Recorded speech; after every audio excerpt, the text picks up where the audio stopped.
Assalamualaikum warahmatullahi wabarakatuh. Ahlan wa sahlan. Kembali bertemu pada lanjutan materi akhlak pertemuan yang ke-15. Insya Allah hari ini kita akan belajar materi baru, yaitu dosa dan larangan menuduh jelek orang lain atau buhtan. Sebelum kita mulai, Ustadz coba gambarkan. Pernahkah kamu melihat ada orang yang menuduh orang lain dengan tuduhan yang jelek tanpa bukti?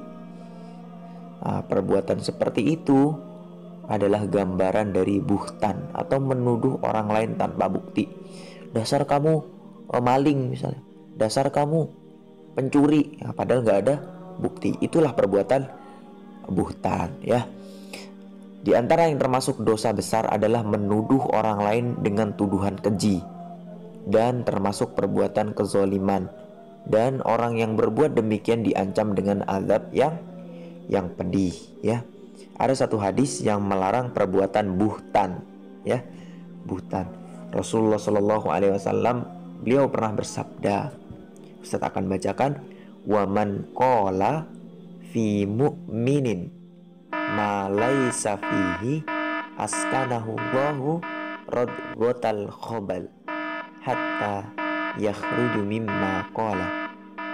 Barang siapa yang berkata mengenai seseorang mukmin yang tidak ada padanya, maka Allah akan menempatkannya pada keringat, pada darah, pada nanah, pada kotoran para penghuni neraka, sehingga dia mencabut apa yang dia katakan, ya.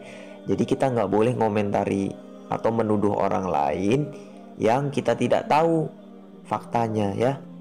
Nah, kita tuduh teman kita begini. Kita katakan sesuatu yang bukan faktanya, ya.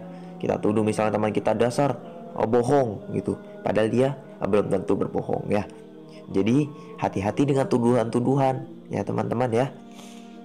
Ini termasuk perbuatan buhtan, ya, yaitu menuduh orang lain tanpa bukti. Nah teman-teman, ada faedah hadis yang tadi Ustadz bacakan, ya. Yang pertama faedahnya, terdapat larangan dan pengharaman dari melakukan buhtan atau fitnah, ya. Nah, dalam hadis ini dilarang kita melakukan buhtan atau menfitnah orang lain, ya.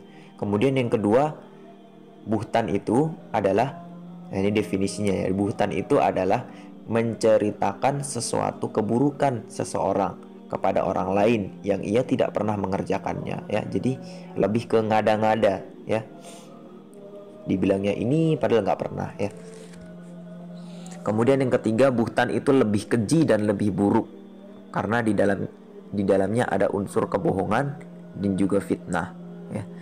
Kemudian yang keempat, siapapun yang melakukan buhtan, maka Allah akan menempatkannya di dalam radghah al-khabal, yaitu keringat atau kotoran-kotoran darah, nanah, kotoran penghuni neraka, ya, sehingga dia cabut tuduhannya.